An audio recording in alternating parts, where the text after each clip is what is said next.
الحمد للہ وکفا والصلاة والسلام علی عبادہ الذین اصطفیٰ خصوصاً علی افضلہم وخاتم النبیین محمد الامین وعلی آلہ وصحبہ اجمعین اما بعد فقد قال اللہ تبارک وتعالی کما ورد فی بدء سورۃ الزخرف اعوذ باللہ من الشیطان الرجیم بسم اللہ الرحمن الرحیم حامیم والکتاب المبین انا جعلناہ قرآنا عربیا لعلکم تعقلون وانہ فی ام الکتاب لدینا لعلی حکیم وقال تبارک وتعالی کما ورد فی بدء سورۃ الدخان حامیم والکتاب المبین انا انزلناہ فی لیلۃ مبارکۃ انا کنا منذرین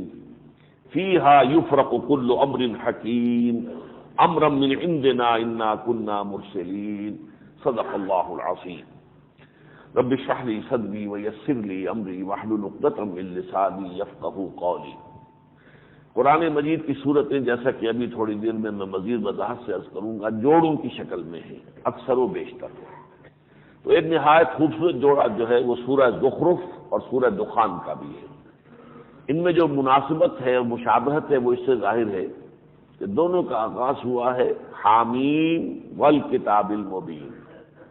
حامیم حروف مقطعات ہے اور قسم ہے کتاب کی جو بالکل واضح ہے، روشن ہے، کتاب المبین قرآن حکیم۔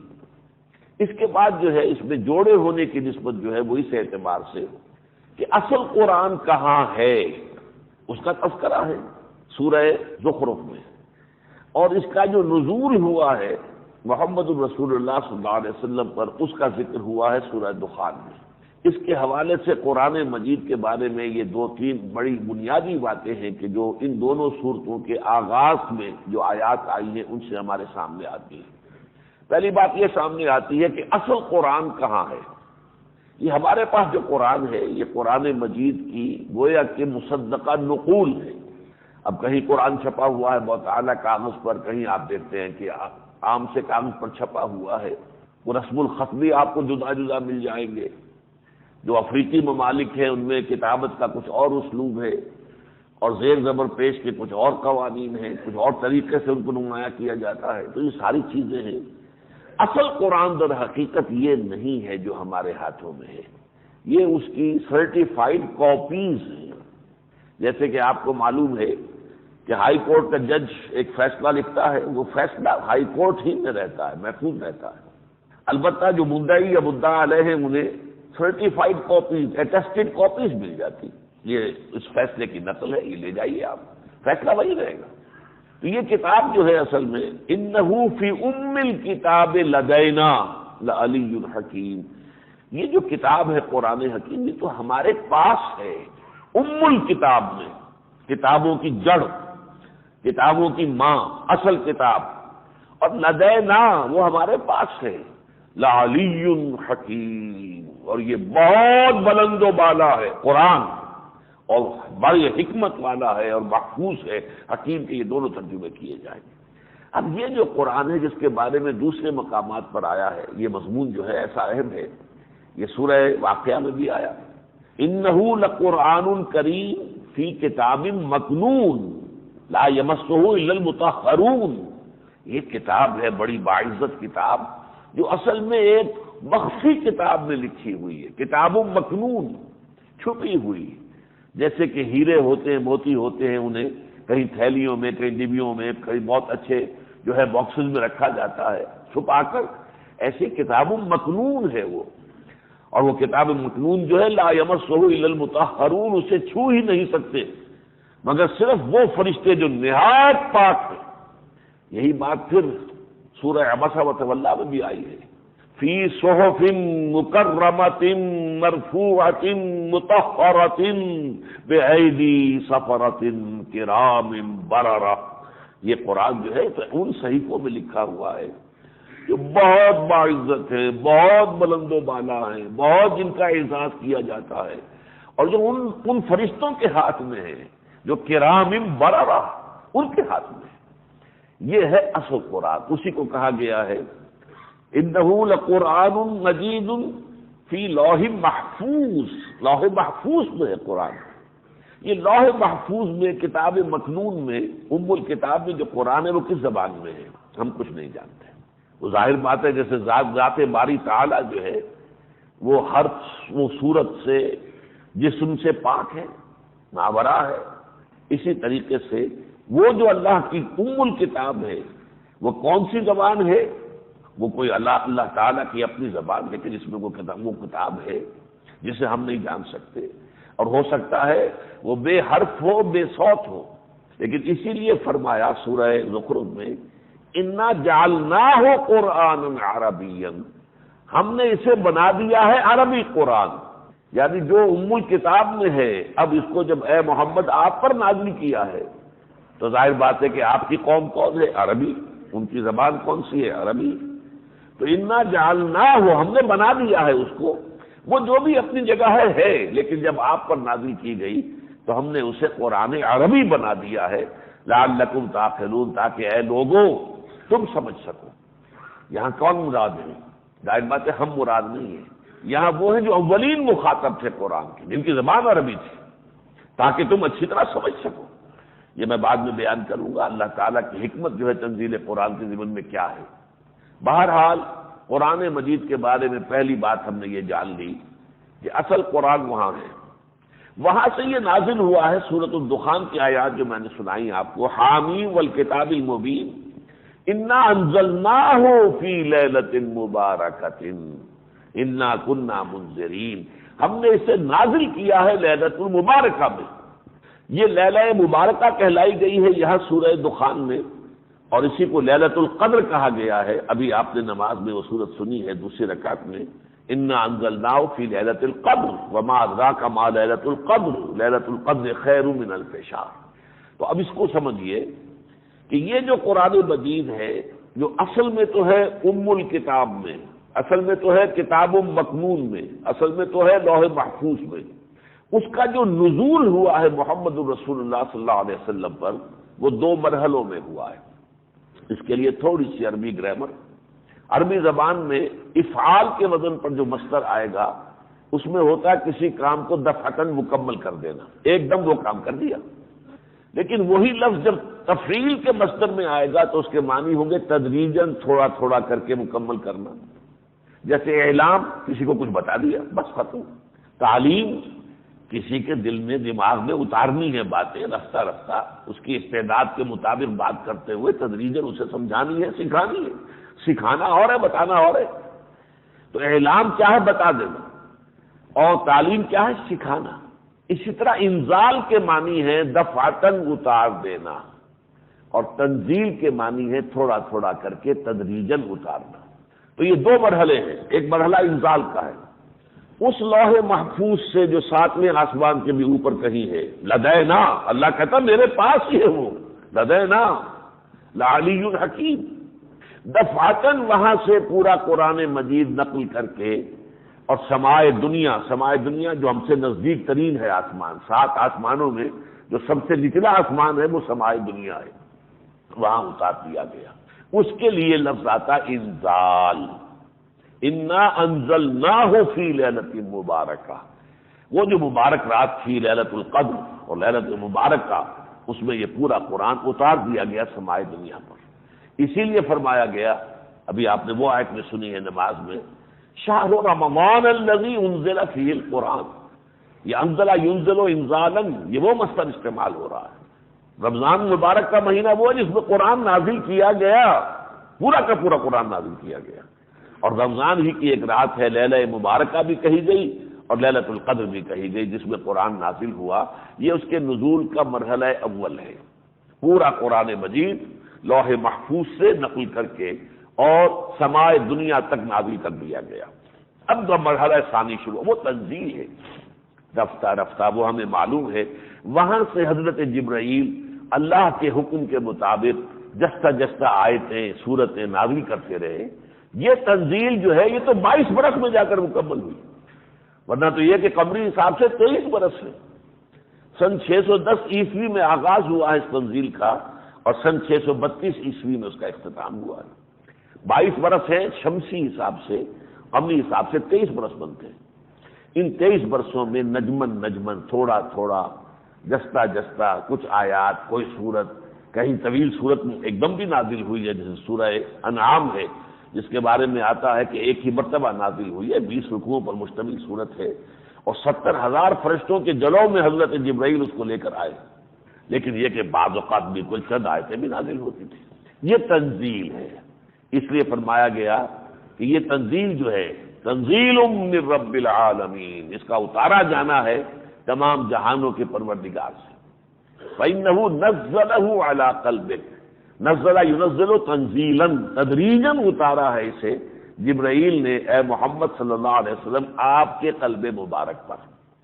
دو باتیں میں نے عرض کی، اصل کتاب لوح محفوظ میں، کتاب مکنون میں، اور امی کتاب میں، وہاں سے اس کی تنزیل، اس کا مرحلہ اول بشکل انزال پورا قرآن، لیلۃ القدر، لیلۃ المبارکہ جو رمضان مبارک میں ہے، اس میں اس کا پہلا مرحلہ مکمل ہو گیا۔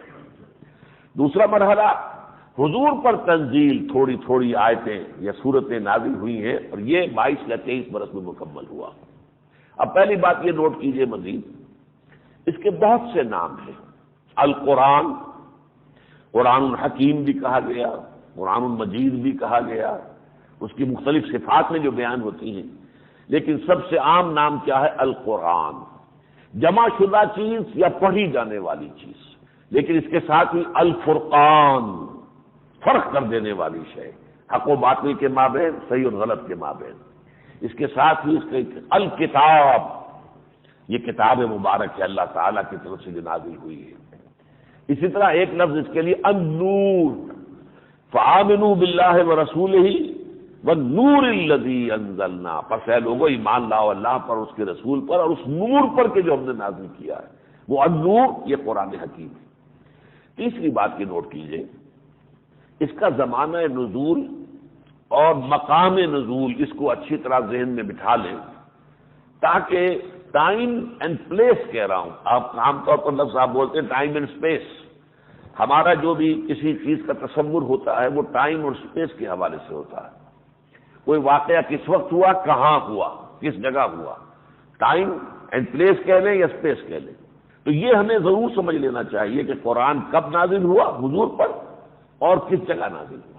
قرآن مجید محمد الرسول اللہ صلی اللہ علیہ وسلم پر سن 610 عیسوی سے لے کر 632 عیسوی تک نازل ہوا، یہ تو ایک بات پہلے آ چکی ہے۔ دوسری بات یہ کہ یہ کل کا کل حجاز میں نازل ہوا ہے۔ حجاز ملک عرب کا وہ حصہ ہے کہ اس کے اگر آپ تقسیم کریں گے تو جو طبعی اعتبار سے فزیکل ڈویژن جو اس کی ہے کہ مغربی ساحل کے ساتھ ساتھ ایک میدانی علاقہ ہے، وہ تہامہ کہلاتا ہے، اسی میں بندرگاہ جدہ کی ہے، اسی میں ینبوع کی بندرگاہ ہے۔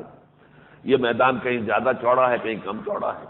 پھر ایک پہاڑی سلسلہ آتا ہے، یہ پہاڑی سلسلہ جو ہے یہ حجاز کہلاتا ہے۔ اور کہتا کیوں حجاز کیوں کہلاتا ہے؟ اس لیے کہ حاجز کے معنی پردے کے ہوتے ہیں۔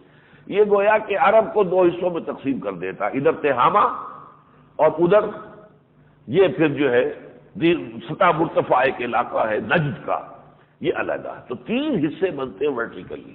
قرآن مجید کل کا کل حجاز میں نازل ہوا۔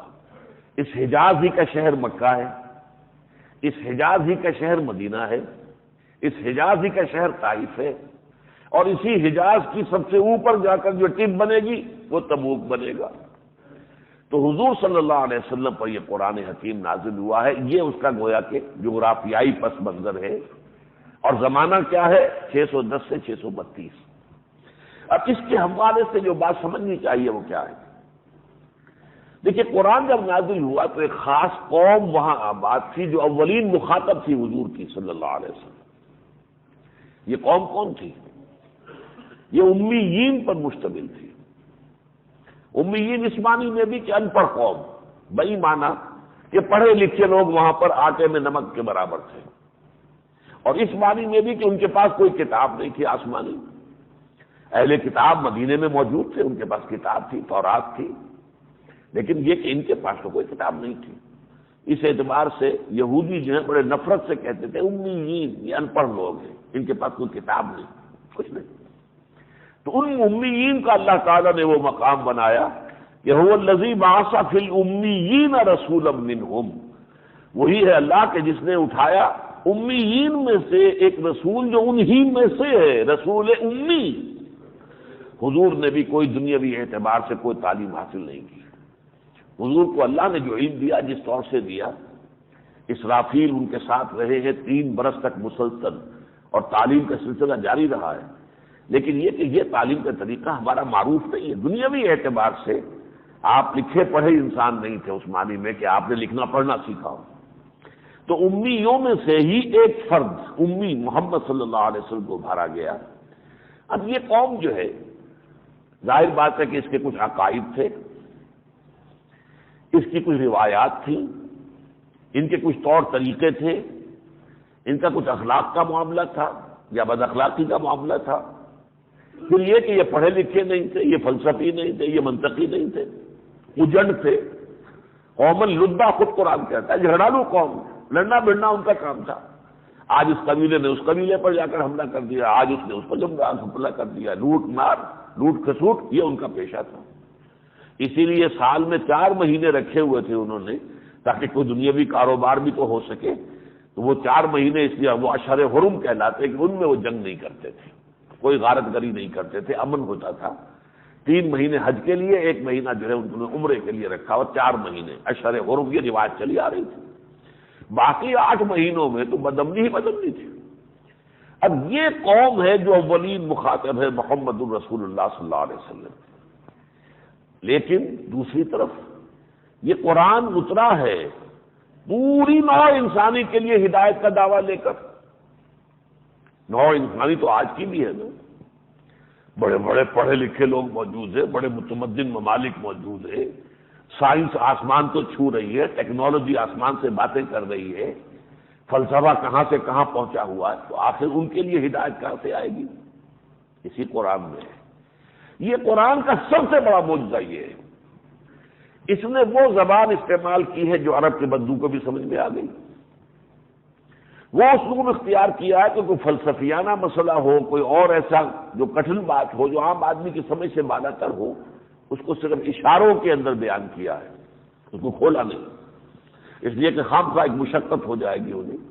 اصل مقصود کیا تھا کہ اس قوم کے اندر یقین پیدا ہو جائے، ایمان پیدا ہو جائے، پھر اسے اعلیٰ بنائے، پوری دنیا میں اس دین کو پھیلانے کا ذریعہ بن جائے وہ قوم۔ اس لیے کہ ظاہر بات ہے کہ حضور کی بعثت ہوئی تھی پوری نوع انسانی کے لیے، صرف عرب کے لیے تو نہیں تھی، اور پھر آپ کی بعثت تھی تمام انسانوں کے لیے جو قیامت تک دنیا میں آنے والے ہیں۔ اس حوالے سے حضور کی حیات طیبہ تو بہرحال 63 برس کی عمر جو ہوئی قمری حساب سے، تو آپ کا وصال ہو گیا صلی اللہ علیہ وسلم۔ آگے یہ کام کون کرے گا؟ حضور کے زمانے میں نہ چین تک بات پہنچی، نہ روس تک بات پہنچی، نہ امریکہ تک پہنچی، نہ یورپ تک پہنچی، ہندوستان تک بھی نہیں پہنچی، تو اس حوالے سے کون لے کے جائے گا؟ تو اصول کیا اختیار کیا گیا؟ پہلے ایک تیار کر لی جائے، ایک امت، وہ امت ان امیین میں سے تیار کی جائے گی، لہذا زبان وہ استعمال کی گئی جو ان امیین کے لیے سر سے گزر جانے والی بات نہیں تھی، بلکہ ان کے دل میں کھپ جانے والی بات تھی، کہ وہ ایسا محسوس کرتے تھے کہ دیکھنا تقدیر کی لذت کے جو اس نے کہا، میں نے یہ جانا کہ گویا یہی میرے دل میں ہے۔ یہ کیفیت ہوئی ہے جب عربوں نے، بدوؤں نے، ان پڑھ لوگوں نے قرآن کو سنا۔ پھر ظاہر بات ہے کہ اس کی تاریخ ہے 23 برس کی، اس میں حالات و واقعات ہوئے ہیں، غزوات ہوئے ہیں، بہت سی مخالفتیں ہوئی ہیں، بہت سے رد و قدع ہوئے، وہ بھی قرآن مجید میں ہے۔ اس حوالے سے یوں سمجھیے 2 اصطلاحات سے میں آپ کو متعارف کرانا چاہ رہا ہوں، ایک قرآن کی تعویل خاص ہے اور ایک اس کی تعویل عام ہے۔ تعویل خاص کیا ہے؟ قرآن کو اس کا جو پرسپیکٹو ہے، ٹائم اینڈ پلیس کے اعتبار سے اس میں رکھ کر غور کرنا کہ جب یہ آیات نازل ہوئی تھی آج سے 1400 برس قبل، تو ان کا کیا مفہوم سمجھا گیا، کس کانٹیکس میں نازل ہوئی، کیا واقعہ اس کے پس منظر میں تھا۔ جیسے کہ آپ کو معلوم ہے شان نزول اسی کو کہتے ہیں نا، یہ غزوہ احد کے سلسلے میں آیت نازل ہو رہی ہے، سورت نازل ہو رہی ہے۔ سورہ انفال جو ہے غزوہ بدر کے بارے میں نازل ہو رہی ہے، سورہ احزاب کے 2 رکوع جو ہے وہ غزوہ احزاب کے بارے میں نازل ہو رہے ہیں۔ تو گویا کہ ایک کانٹیکسٹ ہے نا، اس کے واقعات اور حالات اور خاص ایک قوم اور اس کا ذہنی سطح، اس کے ذہنی فہم کا جو بھی اس کا ایک لیول تھا، اس کو مد نظر رکھتے ہوئے اور ان حالات کے مطابق قرآن مجید تھوڑا تھوڑا تھوڑا تھوڑا تھوڑا تھوڑا نازل کیا گیا۔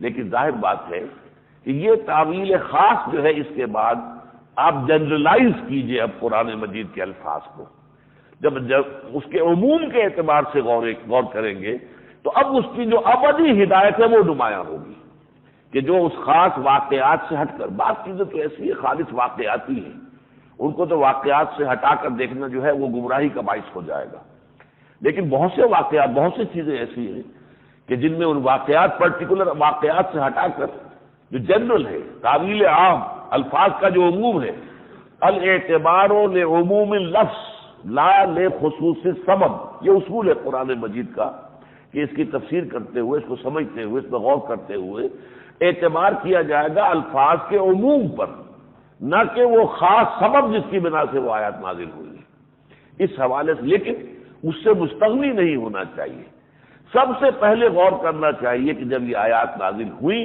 کن حالات میں ہوئی، کیا سیاق و سباق تھا اور ان میں کیا مفہوم اس وقت سمجھا گیا۔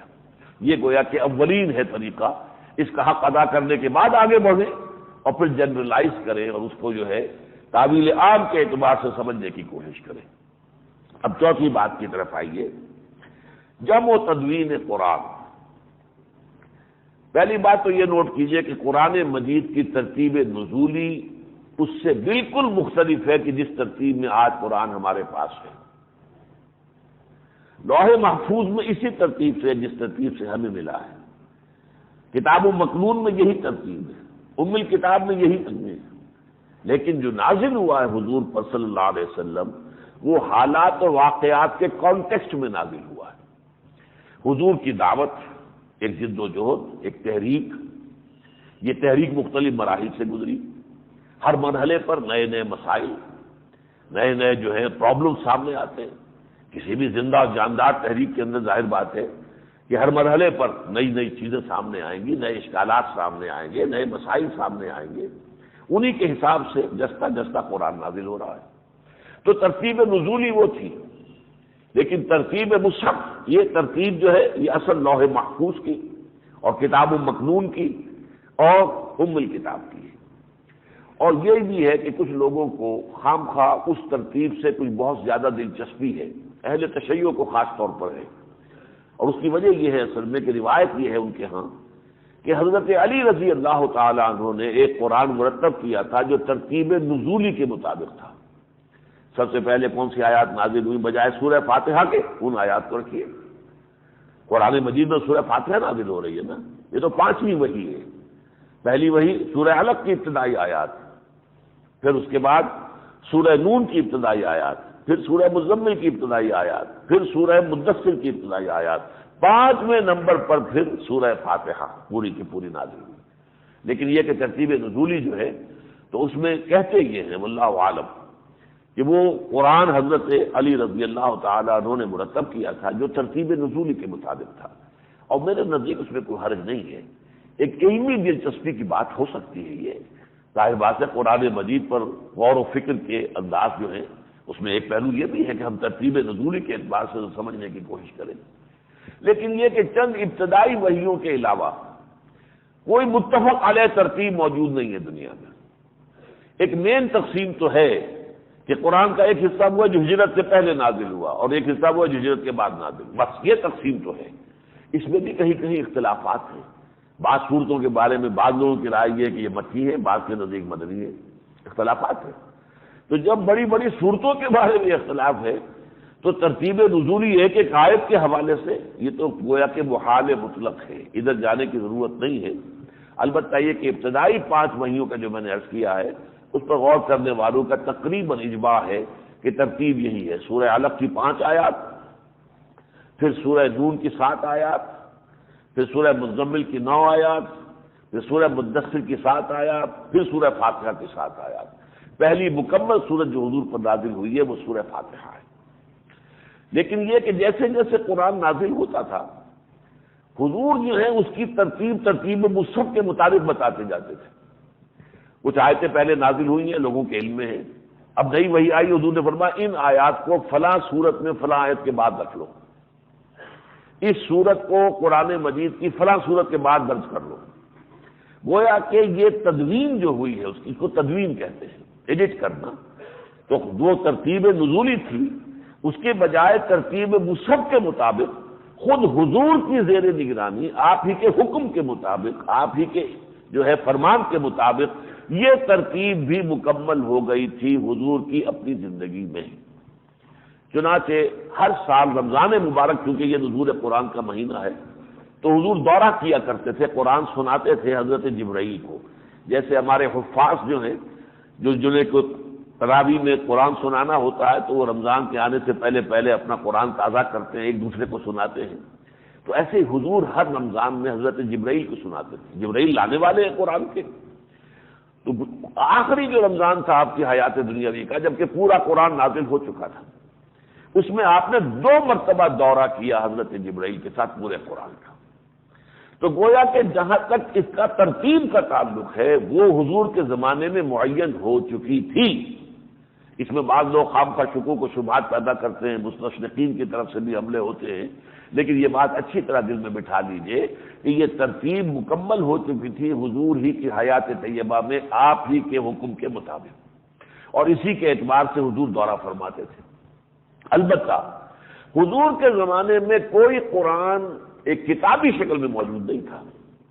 یہ جو آج آپ کے پاس ہے، بڑے بڑے خوبصورت قرآن بھی ہوتے ہیں، بڑے اعلیٰ، بہت ہی عمدہ گلیز پیپر کے اوپر، بلکہ آرٹ پیپر پر سعودی عرب سے جو چھپ کر آ رہا ہے، کس قدر خوبصورت نفیس کاغذ لگا ہوتا ہے، طباعت اور جلد کا کیا عالم ہے۔ لیکن حضور کے زمانے میں صحابہ کے پاس یہ چیزیں کہاں تھیں؟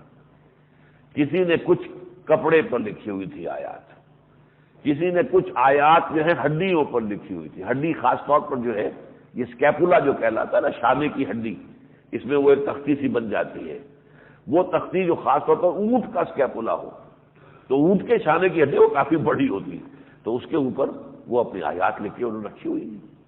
اور کسی نے کوئی کاغذ کہیں میں میسر آ گیا، کہیں بہت ہی عجوبہ چیز ہوتی تھی دنیا میں، کاغذ کہاں تھا اس وقت، تو کسی کو مل گیا تو اس نے اس پر لکھ لی۔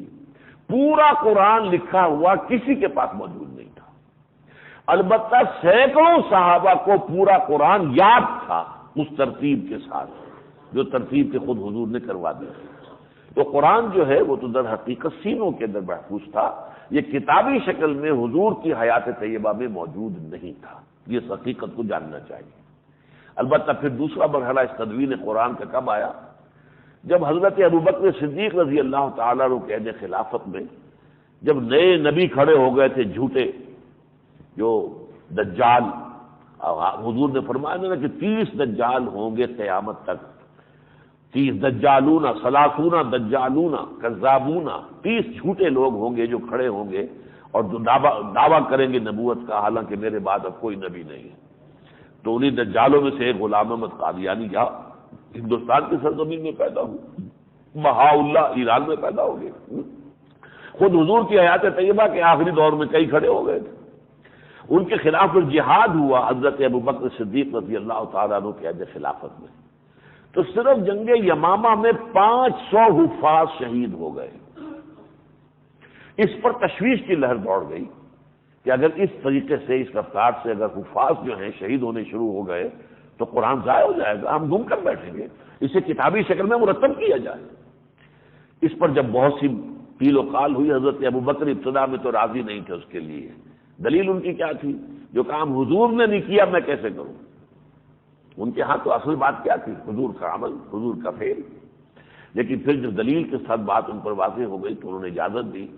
پھر جو حضور کے زمانے میں کاتبان وحی تھے انہیں جمع کیا گیا، زید بن ثابت رضی اللہ تعالیٰ عنہ اس کے سربراہ بنائے گئے۔ انہوں نے پھر قرآن مجید کو ما بین الدفتین جسے کہتے ہیں، جلد ادھر بھی گتا ادھر بھی گتا، دفتین اس کو کہتے ہیں، 2 جلدیں، جلد کے 2 گتے، ان کے درمیان ایک کتاب کی شکل میں مرتب کر لیا گیا۔ تو یہ تدوین قرآن کا دوسرا مرحلہ ہے۔ ابھی ایک مرحلہ باقی ہے۔ آپ کو معلوم ہے کہ ہر زبان کے ڈائلیکٹس مختلف ہوتے ہیں۔ اب پنجابی کتنی پنجابی ہے، امبرسر کی پنجابی اور لاہور کی پنجابی اور گجرانوالے تک پہنچ جائیں گے تو کچھ اور ہی پنجابی ہو جائے گی، اور اگر ادھر نیچے اتریں گے تو پھر جانگلیوں کی پنجابی کچھ اور ہی پنجابی ہے۔ تو پنجابی کسی ایک شے کا نام نہیں، اسی طرح عربی بھی کسی ایک شے کا نام نہیں تھا۔ قرآن تو نازل ہوا ہے لغت حجاز میں، بدوؤں کی جو زبان تھی، لیکن باقی جو قبیلے تھے عرب کے وہ قرآن کو پڑھتے تھے تو اپنے اپنے لہجوں میں پڑھتے تھے۔ اپنے لہجوں میں پڑھنے میں کچھ فرق ہو رہا تھا۔ آپ کو معلوم ہے کہ چاقو چاقو، آپ کو کہتا کاچو، اب وہ لکھنے میں بھی کاچو لکھ دیا اگر تو زمین و آسمان کا فرق ہو جائے گا، کہاں چاقو کہاں کاچو۔ تو اس طریقے سے تحریر کے اندر فرق ہو رہا تھا، چونکہ اجازت دی گئی تھی کہ اپنے اپنے لہجوں میں قرآن پڑھ سکتے ہو۔ لیکن اس کے بعد حضرت عثمان رضی اللہ تعالیٰ عنہ کے عہد میں کچھ ایسے واقعات ہوئے، وہ ایک شخص قرآن پڑھ رہا تھا، دوسرے کا کیا کر رہا، تم نے کفر کیا ہے، یہ لفظ ایسے نہیں ہے ایسے ہے، انہیں کہا نہیں ایسے نہیں ایسے ہے۔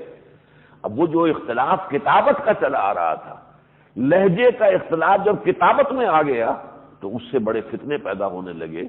پھر یہ طے ہوا کہ اب ایک جو ہے ٹیکسٹ معین کر دیا جائے، لکھنے کا ایک انداز، اسے رسم عثمانی کہتے ہیں، رسم کہتے ہیں رسم الخط۔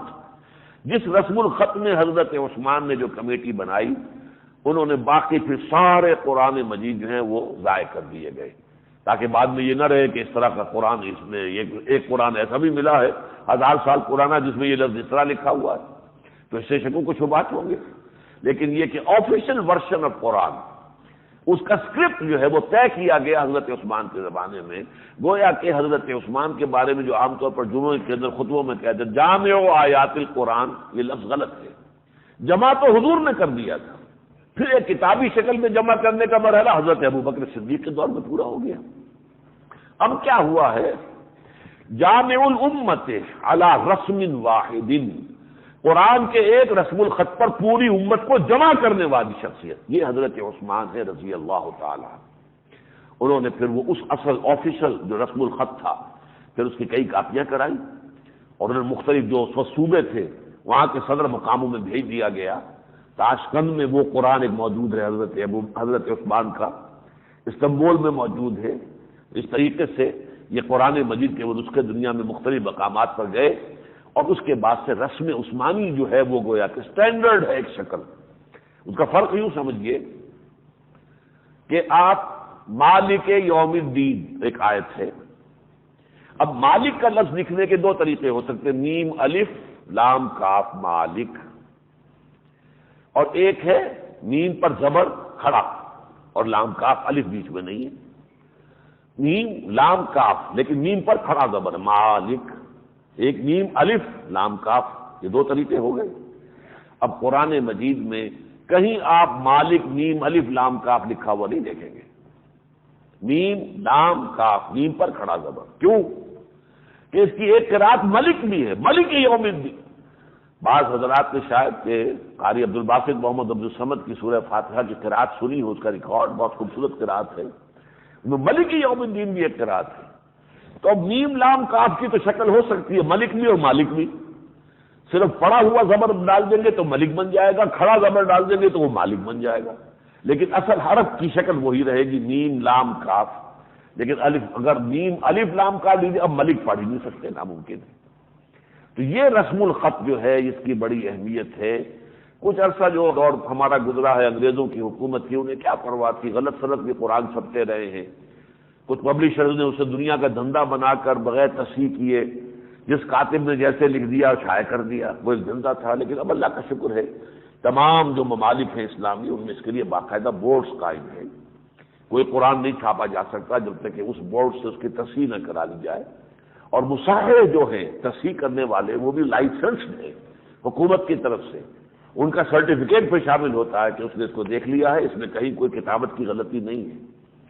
اور حال ہی میں اس میں حال تو کہیے یہ 20-25 برس پرانا واقعہ ہے کہ اسرائیل نے کوشش کی تھی کہ قرآن مجید محرف بڑی تعداد میں شائع کر کے خاص طور پر افریقن کنٹریز کے اندر وہ پھیلا رہا تھا، لیکن یہ کہ اس وقت جو ہے لوگ جاگے ہوش میں آئے کہ یہ تو کام اب چونکہ بڑی تعداد میں وسائل ان کے پاس ہیں، اتنی تعداد میں چھاپ دیں گے کہ فلڈ کر دیں گے مارکیٹ کو۔ تو پھر اس وقت جو دو کام کیے گئے ہیں عربوں نے، بہرحال ان کی جو خامیاں ہیں وہ اپنی جگہ پر، لیکن جو ان کے محاسن ہیں ان کا بھی تذکرہ ہونا چاہیے۔ جمال عبد الناصر نے، اللہ تعالیٰ اسے اس کا اجر و ثواب دے، تو دو عظیم ترین قراء جو تھے، قاری محمود خلیل حسری المقری جو قراء کے استاد تھے، اور دوسرا پھر محمد عبد الباسط عبد الصمد، ان کی زبان میں پورا قرآن ریکارڈ کرا دیا اور اس کے ٹیپ جو ہے پوری دنیا میں پھیلا دیے گئے، تاکہ یہ لکھائی کی وہ احتیاج نہ رہے، بلکہ قرآن مجید تو حضور کی زبان مبارک سے ادا ہوا تھا، صحابہ نے اس کو یاد کیا، اپنی زبان مبارک سے انہوں نے ادا کیا، ان کے شاگردوں نے سمجھا۔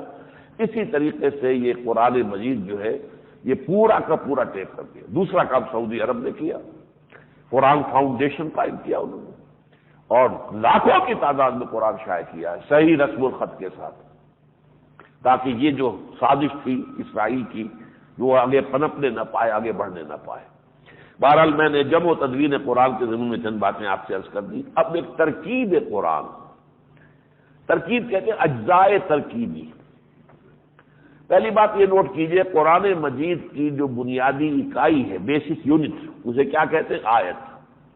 اسے جملہ نہیں کہہ سکتے، سینٹنس نہیں کہہ سکتے، ورس نہیں کہہ سکتے، حالانکہ بعض انگریزی تراجم میں ورس کا لفظ استعمال کرتے ہیں، سب غلط ہے۔ آیت کا کوئی ترجمہ ممکن نہیں، آیت کے لفظ کو جو کتو قبول کرنا پڑے گا۔ یہ آیت کے معنی نشانی، سینٹنس اس کے معنی کچھ اور ہے، جملے کے معنی کچھ اور ہے، نشانی اللہ تعالیٰ کے علم اور حکمت کی نشانی، اللہ کی معرفت کی نشانی آیت۔ اب یہ آیت جو ہے آپ کو ایسے بھی مل جائے گا، صرف حروف مقطعات پر آیت بن میں حامیم آیت ہو گئی۔ ایسا بھی ہوگا کہ بظاہر ایک لفظ ہے لیکن مرکب ناقص کہلاتا ہے، والعصر زمانے کی قسم ہے، آیت ہو گئی۔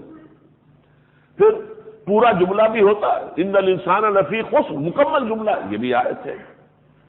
اور ایسی آیتیں بھی جن میں 10 جملے ہیں، آیت الکرسی ذرا نوٹ کیجئے، 10 جملے ہیں اس کے اندر، لیکن یہ کس نے مرتب کیا، کس نے معین کیا؟ نوٹ کر لیجئے، یہ نہ قیاس سے ہے اور نہ ہی کسی گرامر کے اصول سے ہے، نہ کسی منطق کے اصول سے ہے، ان کو کہتے ہیں توقیفی امور، جو کہ حضور کے بتانے پر موقوف ہے۔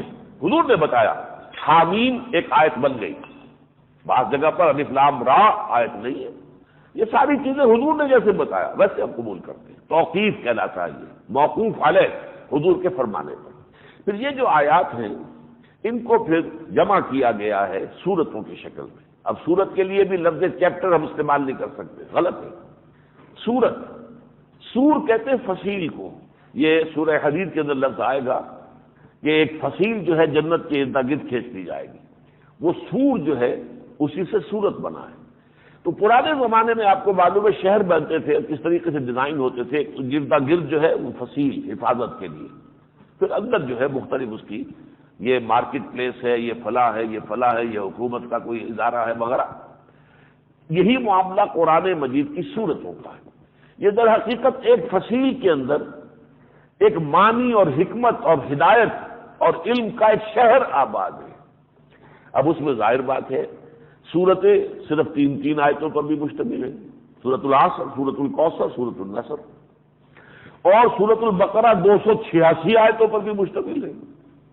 اب اس کے اور اس کے درمیان کتنا فصل ہے، کہاں 286 آیات، پھر 200 آیات والی بھی ہے، 226 27 آیات والی بھی ہے، اور پھر یہ 3 والی بھی ہے، 4 والی بھی ہے، 5 والی بھی ہے۔ سورہ اخلاص 4 آیتیں ہیں۔ اس طریقے سے سورۃ تبت یدا ابی لہب جو ہے سورہ لہب 5 آیتیں ہیں، سورۃ الکافرون 6 آیتیں ہیں۔ تو آیتوں کا جو ہے تو اس معاملے کے اندر بھی یہ معاملہ توقیفی ہے، حضور کے بتانے سے ہمیں معلوم ہوا کہ یہ سورت مکمل ہو گئی۔ یہ سورت 286 آیات پر مشتمل ہے، یہ سورت 200 آیات پر مشتمل ہے، یہ سورت جو ہے 3 آیات پر مشتمل ہے، یہ 10 آیات پر مشتمل ہے۔ یہ ساری چیزیں جو ہے توقیفی ہیں۔ ان سورتوں کو پھر گروپ کیا گیا، جن کو منزل بھی کہتے ہیں اور حزب بھی کہتے ہیں۔ اصل صورت کیا تھی کہ قرآن مجید کی تلاوت کا جو صحابہ کا جو ان کا نصاب ہوتا تھا روزانہ تلاوت کا، وہ ایسا ہوتا تھا کہ ہفتے میں پورا قرآن ختم کر لیں، اور یہ رات کی نماز میں، رات کی نماز میں ہر ہفتے میں پورا قرآن ختم کرنا۔ جو قراء تھے صحابہ میں سے، جو صاحب علم تھے، جس سے قرآن کے ساتھ جنہیں خصوصی مناسبت تھی، وہ ہر ہفتے میں قرآن ختم کرتے تھے رات کی نماز میں۔ اس کے لیے یہ 7 حصوں میں تقسیم کر دیا گیا۔ ہر رات میں ایک منزل بھی اسے کہتے ہیں، ہم لوگ زیادہ منزل کہتے ہیں، عرب لوگ اسے حزب کہتے ہیں، احزاب، 7 احزاب، ہمارے ہاں وہ منزل منازل کہلاتے ہیں۔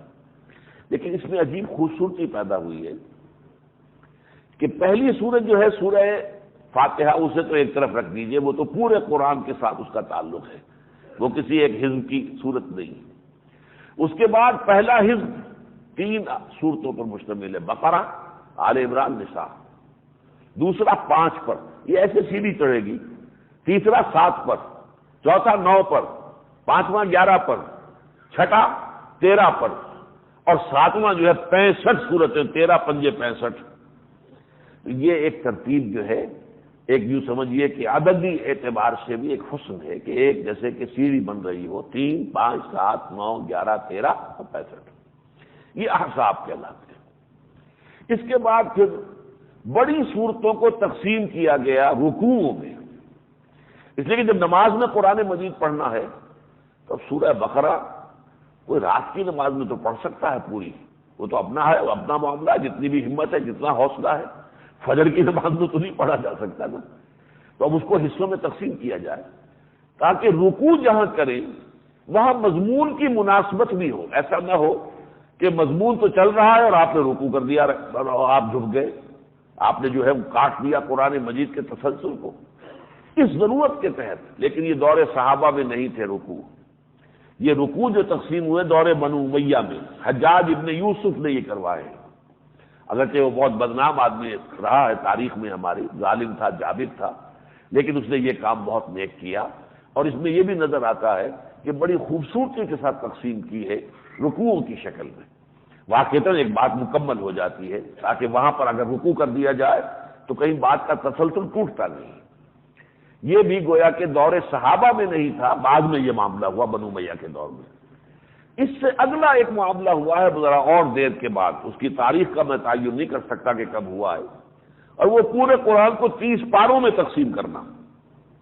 یہ جو ہے اصل میں مسئلہ، یہ معلوم ہوتا ہے کہ بغیر سوچے سمجھے کسی نے اس خیال سے کیا کہ اب ہر ہفتے قرآن ختم کرنے والے تو بہت کم لوگ رہ گئے، اب تو ہر مہینے میں بھی قرآن ختم کرنے تو بڑی بات ہے، لہذا ایک ہفتے میں ختم کرنے کے لیے اگر 7 حزب درکار تھے تقسیم، تو ایک مہینے میں 30 پارے ہونے چاہیے، مہینے کے 30 دنوں میں قرآن جو ہے اتنا پڑھ کے ایک پارہ ختم کر لیا جائے۔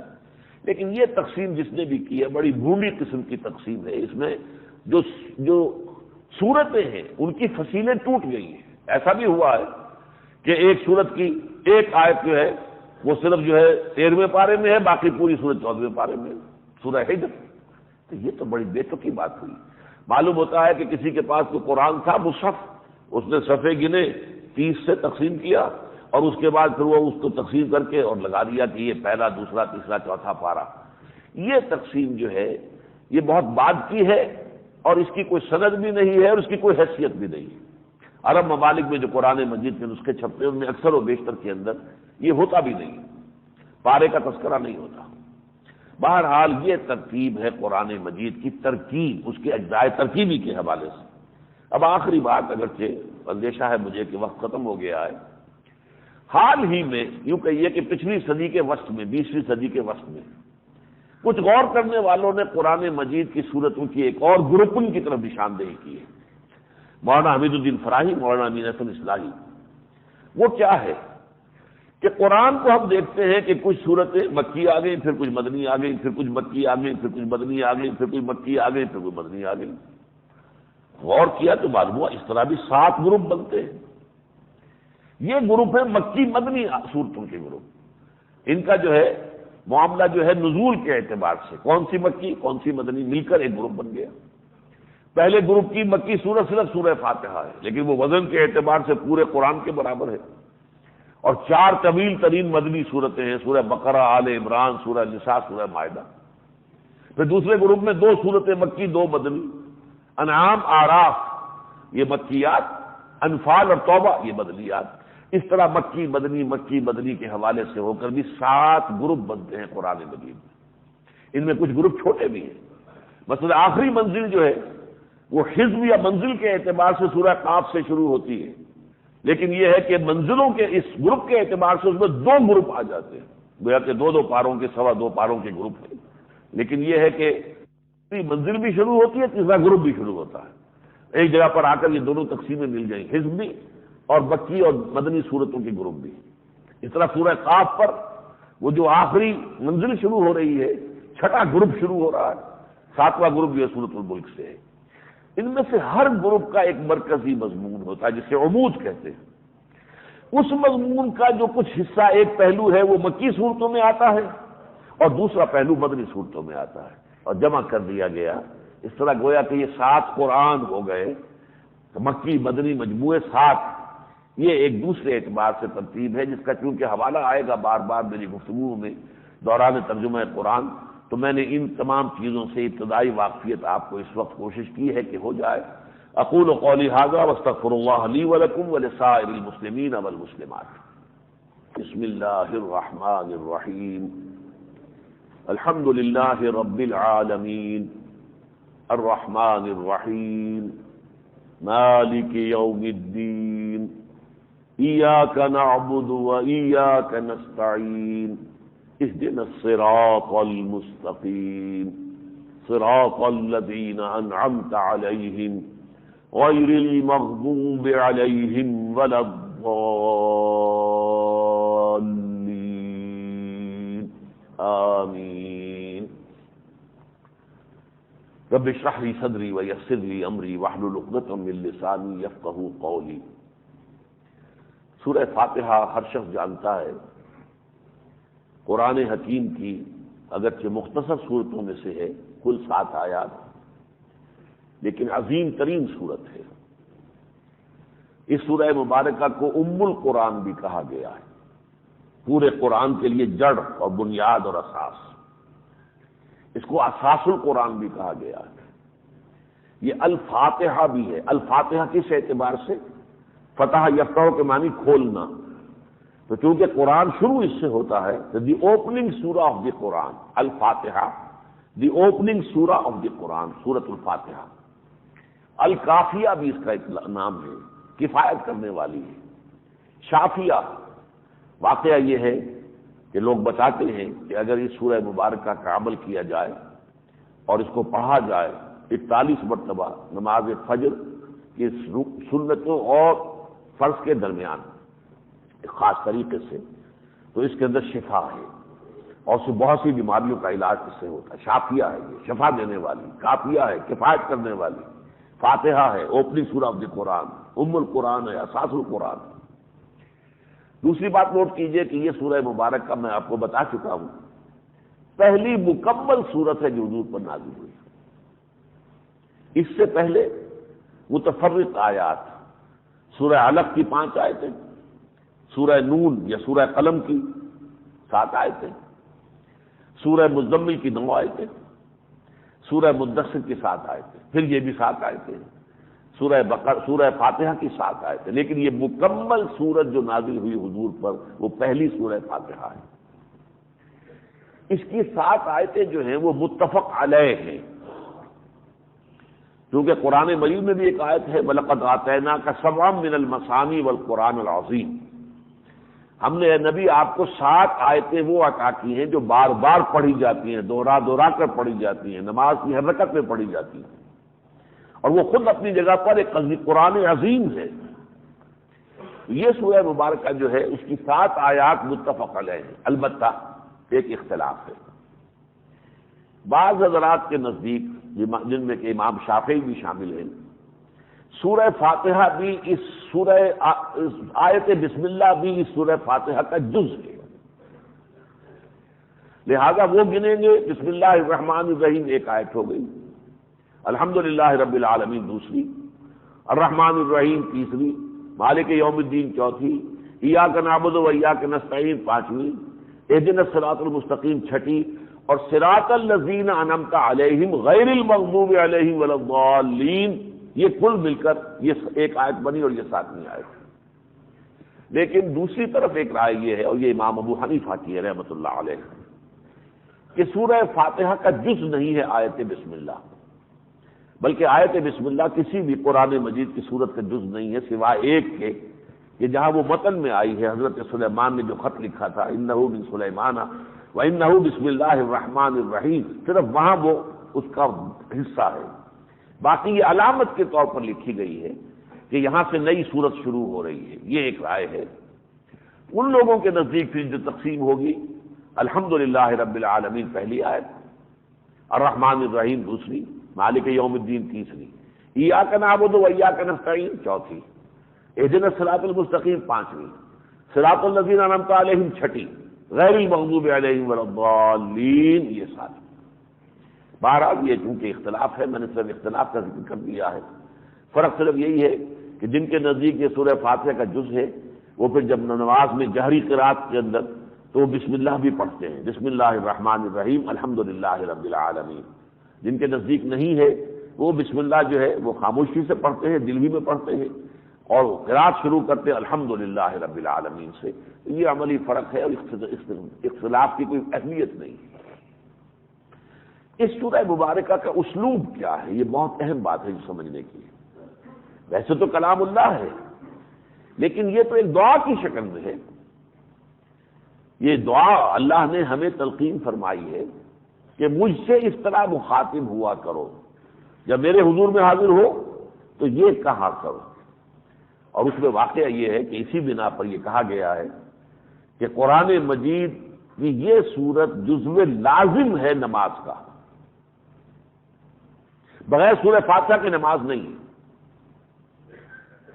اس حوالے سے بلکہ سورہ فاتحہ ہی کو الصلاۃ کہا گیا ہے، اصل نماز سورہ فاتحہ ہے۔ باقی اضافی چیزیں ہیں، تسبیحات ہیں، رکوع ہے، سجود ہے، کچھ قرآن مجید کا کچھ حصہ آپ اور بھی پڑھ لیتے ہیں۔ میں آپ کو ایک حدیث قدسی بعد میں سناؤں گا جس سے معلوم ہو جائے گا کہ اصل صلاۃ یہی ہے، یہی دعا ہے، در حقیقت یہی صلاۃ ہے، یہی نماز ہے، اصل سورہ فاتحہ۔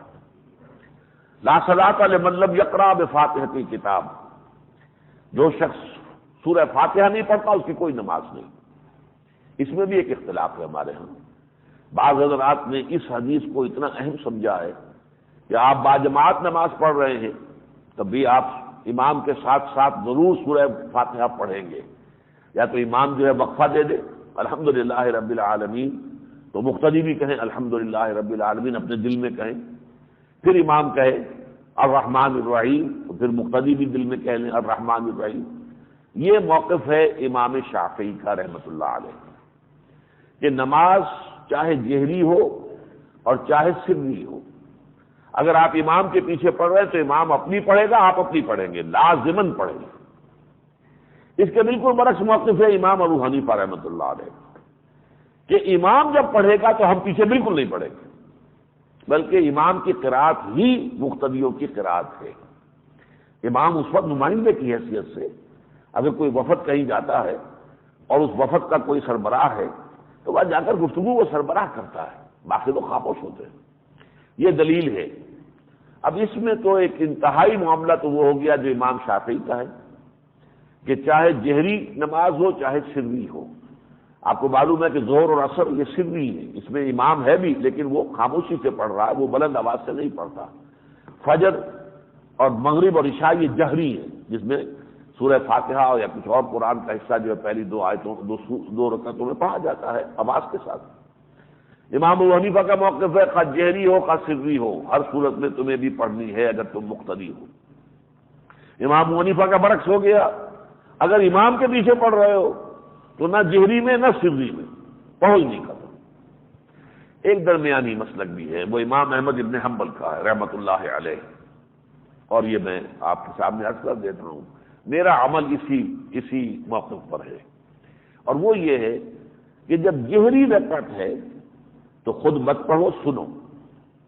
عمل ہو جائے گا قرآن مجید کی آیت پر، اذا قرئ القرآن فاستمعوا له وانصتوا، جب قرآن پڑھا جائے تو تم خود خاموش رہا کرو اور پوری توجہ سے اسے سنا کرو۔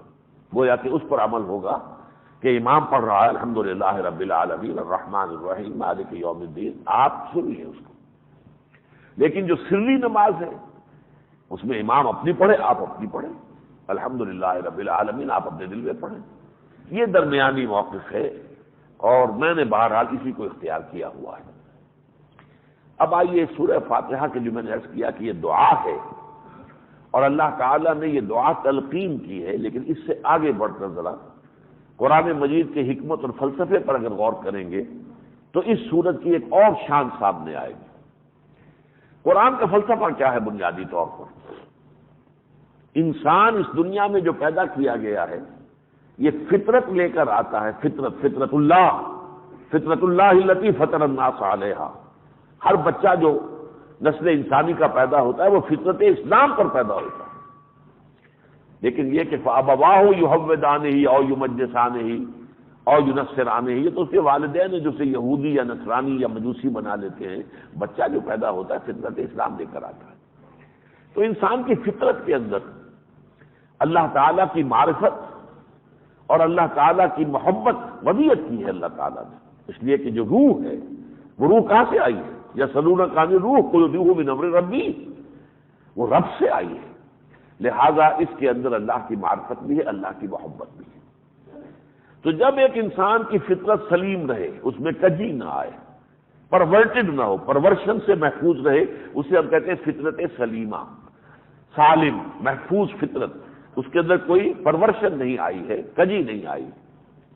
اور اب اس فطرت والا انسان جو ہے وہ جب بلوغ کو پہنچتا ہے، عقل کو، اور عقل سلیم بھی اسے مل جاتی ہے، صحیح انداز میں غور کرنے کی صلاحیت مل جاتی ہے، تو ان دونوں چیزوں کے امتزاج کے نتیجے میں کچھ بنیادی حقائق جو ہیں ایمانیات کے، وہ انسان پر خود منکشف ہو جاتے ہیں، کوئی وحی اس کو ملے نہ ملے۔ یہ ہے فطرت کا معاملہ، اور یہ ہے قرآن کی حکمت اور فلسفے کا اصول۔ اس کی ایک بڑی شاندار مثال قرآن مجید میں حضرت لقمان علیہ السلام کی دی گئی۔ وہ نہ نبی تھے، نہ کسی نبی کے پیروکار اور امتی تھے، لیکن حکمت اللہ نے عطا فرمائی تھی۔ حکمت کسے کہتے ہیں؟ فطرت سلیمہ اور قلب سلیم اور عقل سلیم کا امتزاج۔ فطرت بھی محفوظ ہے، پیور سلیم، عقل بھی جو ہے وہ ٹیڑھ کے اندر نہیں چل رہی ہے بلکہ صحیح راستے پر، سیدھے راستے پر چل رہی ہے۔ ان دونوں کے امتزاج سے جو حکمت پیدا ہوتی ہے، وہ وزڈم، جو دانائی انسان کو میسر آتی ہے، اس کے نتیجے میں وہ پہچان لیتا ہے یہ کائنات اس کا پیدا کرنے والا ایک ہے، خود بخود نہیں بنی ہے، کریٹر ہے۔ نمبر 2، وہ اکیلا ہے، تنہا ہے، کوئی اس کا ساتھی نہیں، لا مثل له ولا مثال له ولا مثیل له ولا کفو له ولا ضد له ولا ضد له، کوئی اس کا مد مقابل نہیں، اور اس میں تمام صفات کمال بتمام و کمال موجود ہیں۔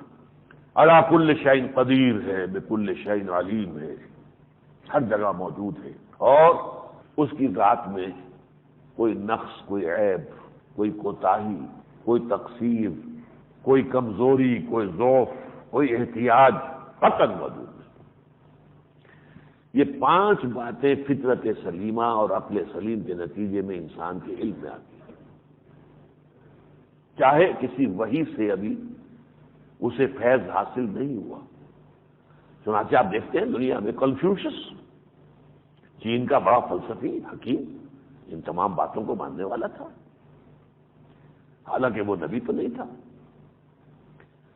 نمبر 2، یہ بات بھی سامنے آ جاتی ہے کہ یہ انسانی زندگی جو ہے صرف یہ دنیا کی زندگی نہیں ہے، اصل زندگی ایک اور ہے جو موت کے بعد شروع ہوگی، اور اس میں اس زندگی کے اعمال کا پورا پورا بدلہ انسان کو ملے گا۔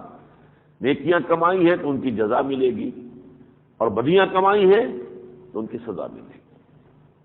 یہ حقائق ہیں کہ جہاں تک انسان پہنچ جاتا ہے اپنی عقل سلیم اور فطرت سلیمہ کی رہنمائی، پھر اس کا جو منطقی نتیجہ نکلتا ہے، ایک ہے پیدا کرنے والا پروردگار، علی کل شیء قدیر، بکل شیء علیم، وہ ہستی ہے، وہی رازق ہے، وہی خالق ہے، وہی مالک ہے، وہی رزق دینے والی ہے، وہی مشکل کشا ہے، لہذا اب اسی کی بندگی ہونی چاہیے، اسی کا حکم ماننا چاہیے، اسی سے محبت کرنی چاہیے، اسی کو مطلوب بنانا چاہیے، اسی کو مقصود بنانا چاہیے۔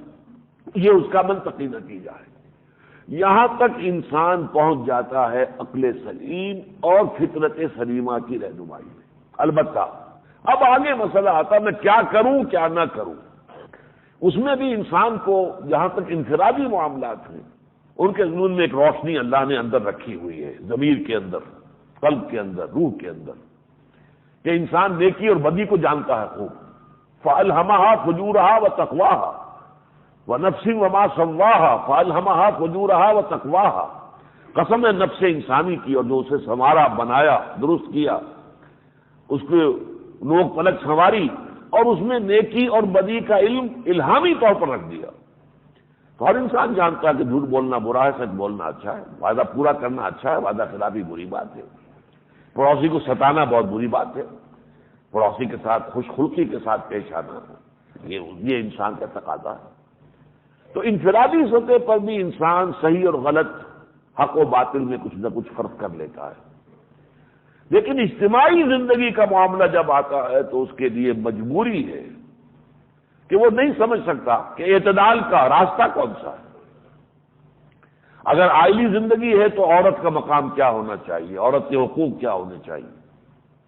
عورت کو یا تو ملکیت بنا دیا گیا دنیا میں، جیسے بھیڑ بکری کسی کی ملکیت ہے ایسے ہی گویا کہ بیوی بھی ملکیت ہے، کوئی حیثیت ہی نہیں، اس کے کوئی حقوق ہی نہیں، اس کا کوئی لیگل سٹیٹس ہی نہیں، اس کے کوئی دستوری حقوق ہی نہیں. وہ کوئی نہ اون کر سکتی ہے، نہ کوئی کاروبار کر سکتی، کچھ بھی نہیں. اور ایک انتہا یہ ہوتی ہے کہ کوئی کلوپیٹرا جو ہے وہ کسی قوم کی جو ہے سربراہ بن کر بیٹھ جائے اور پھر بیڑا غرق کرائے. مصر کا بیڑا جو ہے کلوپیٹرا نے غرق کیا کہ نہیں کیا. تو یہ دو انتہائیں ہیں. عدل کا راستہ کون سا؟ آج ہمیں مغرب میں نظر آ رہا ہے بالکل شانہ بشانہ برابر. نتیجہ کیا نکلا؟ فیملی لائف ختم. اب ون پیرنٹ فیملی ہے. اور بل کلنٹن نے کہا تھا پچھلے سال 9 پر جو پیغام دیا تھا اپنی قوم کو، اس میں کہا تھا کہ عنقریب ہماری امریکی قوم کی عظیم اکثریت حرام زادوں پر مشتمل ہوگی. بورن وداؤٹ اینی ویڈ لاک. حلال زادہ اور حرام زادہ میں یہی فرق ہے نا. اگر ماں باپ کا نکاح ہوا ہے، شادی ہوئی ہے، پروکلیمڈ ہے، ان کا یہ تعلق ہے، تو عمل تو وہی جو میاں بیوی کا ہے اسی سے اولاد ہوئی. لیکن بغیر کسی لیگل میرج کے، بغیر کسی شادی کے بندھن کے اگر ہو رہی ہے تو حرام ہے، وہ حرامی ہے. تو ہمارے ہاں اب جو ہے کیونکہ اکثر جو بچے پیدا ہو رہے ہیں وہ بغیر کسی شادی کے بندھن کے ہو رہے ہیں، لہذا گویا کہ ہماری قوم کی اکثریت حرام زادوں پر مشتمل ہوگی. ایک قوم کی پرورشن کی انتہا یہ ہے کہ انہوں نے جو بنیادی فارمز ہوتے ہیں ان میں سے باپ کا نام ہی نکال دیا. جیسے آپ اپنے بچے کو لے جا کے داخل کرتے ہیں پہلی جماعت میں، بچے کا نام کیا ہے، فادرز نیم کیا ہے، اس کی پیدائش کی تاریخ کیا، یہ دکھتے کہ نہیں. انہوں نے فارموں میں سے فادر کا نام ہی نکال دیا، اس لیے کہ بہت سے بچوں کو پتہ ہی نہیں ہمارا باپ کون ہے. وہ تو اپنی ماں سے واقف ہے، باپ کے بارے میں کچھ نہیں. لہٰذا وہ فارم سے نام ہی نکال دیا، ماں کا نام لکھو یہاں پہ، کیونکہ ماں تو معلوم ہے، جس نے جنم دیا ہے وہ تو ظاہر بات ہے کہ معلوم. اسی طریقے سے سرمایہ اور محنت کے درمیان سرمایہ دار کی اپنی مصلحتیں ہیں اور مزدور کی اپنی مصلحت ہے. سرمایہ دار کو اندازہ نہیں ہو سکتا کہ مزدور پر کیا بیت رہی ہے، کن مشقتوں میں ہے. تو قادر و عادل ہے مگر تیرے جہاں میں ہے تلخ بہت بندہ مزدور کے اوقات، علامہ اقبال نے کہا ہے. لیکن کیا ہو، سرمایہ کے کیا حقوق ہیں اور لیبر کے کیا حقوق ہیں، توازن کیا ہو، اس میں کیا بیلنس ہو. اسی طرح معاشرہ اور ریاست اور ادھر انفرادی حقوق، انفرادی آزادی، اور ایک ہے معاشرہ اور قوم اور ریاست، اسٹیٹ. کس کے حقوق زیادہ ہوں گے؟ اب ایک فرد کہتا ہے میں آزاد ہوں، میں مادر ذات برہنہ ہو کر سڑک پر چلوں گا، تم کون ہو مجھے روکنے والے؟ آیا روکا جا سکتا ہے یا نہیں؟ اس کی آزادی پر قدغن تو ہو جائے گی نا. اگر کہا جائے نہیں نکل سکتے تم، تو آزادی تو نہیں رہی، وہ مادر پدر آزادی تو ختم ہو جائے گی. تو ظاہر بات ہے کہ ریاست یا اسٹیٹ اور معاشرہ، اس کے کچھ اصول ہیں، اس کے کچھ نارمز ہیں، اس کے کچھ قواعد ہیں، قوانین ہیں. وہ چاہتی ہے کہ ان کی پابندی کی جائے. اس کے لیے پابندی کرانے کے لیے وہ چاہتی ہے کہ اس کے پاس اختیارات ہوں، اتھارٹی ہو. دوسری طرف عوام کیا چاہتے ہیں؟ ہمارے ہاتھ میں سارا معاملہ اپنا ہونا چاہیے، ہمارے حقوق. اس میں اعتدال کا راستہ کون سا ہے؟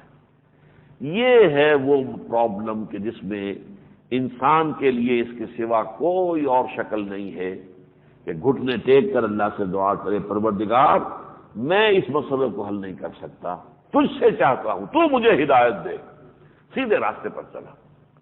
میں نے تجھے پہچان لیا، میں نے یہ بھی جان لیا کہ مرنے کے بعد جی اٹھنا ہے اور حساب کتاب ہوگا اور مجھے جواب دہی کرنی پڑے گی، اور میں اس نتیجے پر پہنچ چکا ہوں کہ تیری ہی بندگی کرنی چاہیے، تیری ہی اطاعت کرنی چاہیے، تیرے ہی حکم پر چلنا چاہیے۔ لیکن اس سے آگے میں کیا کروں کیا نہ کروں، کیا صحیح ہے کیا غلط ہے، کیا جائز ہے کیا ناجائز ہے۔ میرا نفس تو مجھے اکساتا ہے، لیکن جس چیز کے لیے میرے نفس نے مجھے اکسایا ہے وہ جائز بھی ہے یا نہیں، صحیح بھی ہے کہ نہیں۔ فوری طور پر تو مجھے اس سے مسرت حاصل ہو رہی ہے، فوری طور پر تو مجھے اس سے لذت حاصل ہو رہی ہے، فوری طور پر منفعت پہنچ رہی ہے۔ ان دی لانگ رن معاشرے کے لیے، خود میرے لیے یہ چیز نقصان دہ ہو سکتی ہے، لیکن اے اللہ میں نہیں جانتا، تو بتا، ہدایت دے مجھے راستہ دکھا، سیدھا راستہ، درمیانی راستہ، بیلنس راستہ جو متوازن ہو، جس میں انصاف ہو، جس میں عدل ہو، قسط ہو، جس میں کسی کے حقوق جو ہے وہ نہ دبے اور کوئی جو ہے جابر بن کر مسلط نہ ہو جائے، جس میں نہ کوئی ریپریشن ہو، نہ کوئی اکنامک ایکسپلائٹیشن ہو، نہ کوئی سوشل ڈسکریمنیشن ہو۔ ان تینوں چیزوں سے پاک ایک صراط مستقیم، اے رب وہ میں اپنے ذہن سے نہیں تلاش کر سکتا، میرے فیصلے جو ہے فالٹی ہوں گے، غلط ہو جائیں گے، تو میں ہاتھ جوڑ کر عرض کرتا ہوں کہ مجھے اس سیدھے راستے کی ہدایت بخش دے۔ یہ ہے مقام، یعنی یوں سمجھیے کہ پس منظر میں ایک شخص ہے جس نے اپنی جو سلامتی طبع ہے، سلامتی فطرت ہے، سلامتی عقل ہے، اس کی رہنمائی میں یہاں تک پہنچ گیا، اس نے اللہ کو پہچان لیا، آخرت کو پہچان لیا، یہ بھی طے کر لیا کہ راستہ ایک ہی ہے، وہ ہے اللہ کی بندگی کا، لیکن اس کے بعد اسے احتیاج محسوس ہو رہی ہے کہ مجھے بتایا جائے میں دائیں جاؤں بائیں جاؤں، رائٹ سائڈ کو مڑوں بائیں کو مڑوں، یہ مجھے نہیں معلوم، قدم قدم پر چوراہے آ رہے ہیں، چراہے آ رہے ہیں، ظاہر بات ہے ان میں سے ایک ہی راستہ ہوگا جو سیدھا لے کر جائے گا منزل مقصود تک۔ کہیں میں غلط موڑ مڑ گیا تو جیسا کہ آپ کو معلوم ہے کہ رستم کے خار از پاکشم محمل نہا شد از نظر یک لحظہ غافل گشتم و صد سال راہم دور شد، یہ ایک چھوٹی سی غلطی ہوتی ہے، ظاہر بات ہے کہ ایک راستے سے آپ ذرا سے کج ہو گئے تو جتنے آگے بڑھیں گے فاصلہ بڑھتا چلا جائے گا، اس صراط مستقیم سے آپ کا فاصلہ یہاں تو 10 ڈگری کا اینگل تھا، زیادہ فاصلہ نہیں تھا، لیکن یہ 10 ڈگری کا اینگل کھلتا چلا جائے گا اور صراط مستقیم سے آپ دور سے دور تر ہوتے چلے جائیں گے۔ یہ شخص ہے پس منظر میں، گویا کہ سورہ فاتحہ کو پڑھتے ہوئے اللہ کرے کہ ہم بھی اسی مقام پر کھڑے ہوں، ہمارا دل ٹھکا ہوا ہو، اللہ پر ایمان، اللہ کی ربوبیت پر ایمان، اللہ کی رحمانیت پر ایمان، اللہ کے مالک یوم الدین ہونے پر ایمان، یہ بھی ہمارا عزم ہو اور طے شدہ ہمارا فیصلہ ہو کہ اسی کی بندگی کرنی ہے، اور پھر دستے سوال دراز کریں اس کے سامنے، پروردگار ہمیں ہدایت عطا فرما۔ دیکھیے اب یہ جو ہے اس کا اسلوب، اس کے حوالے سے اب میں آپ کو اس سورہ مبارکہ کے آیات کے حوالے سے اس کے مضامین کا تجزیہ آپ کے سامنے رکھتا ہوں۔ اس کو آپ 3 حصوں میں تقسیم کر سکتے ہیں اس سورہ مبارکہ کو۔ پہلی 3 آیات میں اللہ کی حمد و ثنا ہے،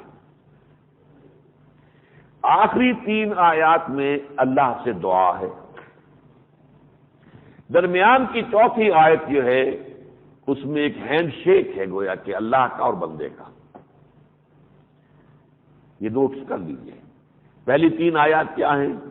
جہاں تک انسان پہنچ گیا ہے وہ اس کا اظہار کر رہا ہے، الحمدللہ رب العالمین، تمام تعریفیں، کل ثنا، کل حمد سزاوار حقیقی اللہ ہے۔ جو اب دیکھیے یہ 3 آیتیں مل کر جملہ ایک بنتی ہے، تقسیم بڑی خوبصورت ہے گرامر کے اعتبار سے بھی۔ پہلی 3 آیتوں میں اللہ کی حمد و ثنا ہے اور جملہ ایک بنتا، آیتیں 3 ہیں۔ الحمدللہ، الحمد مبتدا، للہ خبر، کل تعریف، کل ثنا، کل شکر، اللہ کے لیے ہے۔ للہ اس کا کی خبر ہو گئی۔ اب وہ اللہ کون ہے؟ رب العالمین، جو تمام جہانوں کا مالک ہے، پروردگار ہے، پرورش کنندہ ہے۔ الرحمن الرحیم، جو رحمان ہے اور رحیم ہے، یہ اسی کے ساتھ چلے آ رہے ہیں، اسی لیے زیر لگ رہا ہے ان پر۔ الحمدللہ ہے، لام کا اثر ہوا اللہ پر، للہ ہے، اب یہی چل رہا ہے، رب العالمین الرحمن الرحیم مالک یوم الدین۔ یہ گویا کہ ایک جملہ چلا آ رہا ہے۔ کل حمد، کل ثنا، کل شکر اس اللہ کے لیے ہے جو تمام جہانوں کا مالک ہے، مختار ہے، آقا ہے اور پروردگار ہے، رحمان ہے اور رحیم ہے۔ یہ نوٹ کر لیجئے، آیت بسم اللہ میں بھی یہ دونوں الفاظ آئے ہیں اللہ تعالیٰ کے نام کے ساتھ، بلکہ 3 نام ہیں اللہ کے۔ یہ اللہ سب سے پہلا نام ہے، جسے کہا جاتا ہے کہ یہ تو اللہ تعالیٰ کا اسم ذات ہے، اگرچہ میں اس کا قائل نہیں ہوں، یہ بھی ایک صفاتی نام ہے۔ الہ پر الف لام داخل ہو کر اللہ بن گیا، لیکن بہرحال اللہ کا نام جو ہے یہ بڑی اہمیت کا حامل ہے، اور سب سے زیادہ معروف عرب میں یہی نام تھا۔